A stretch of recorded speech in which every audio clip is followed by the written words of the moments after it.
Hi, this is Visit Pro 3 channel.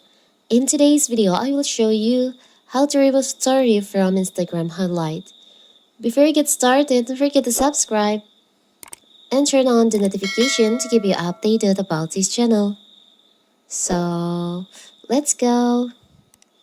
Ever shared a story on Instagram and then wish you could tweak it later? Or maybe you have an old highlight that no longer reflects your current vibe. Fear not, fellow Instagrammer. In this video, I will show you how to remove highlight on your Instagram, some clip stories from your highlight. So first of all, of course, we have to open our Instagram. Now you can just tap on your profile. You can choose the highlight that you want to remove, the stories.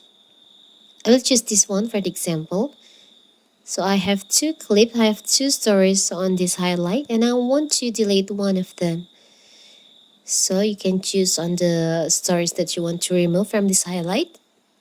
Maybe for the example, we choose this one. Now you can just tap on more on the bottom right here. You can see there is an option, remove from highlight. You can just tap on that. Removing this video from your highlight does not remove it from your story. You can just tap on remove. So the story has been removed from your highlight. It's so simple, right? The story no longer in your highlight. So that is how to remove story from your Instagram highlight. Don't forget to like and subscribe and turn on the notification to keep you updated about this channel. Thank you and see you.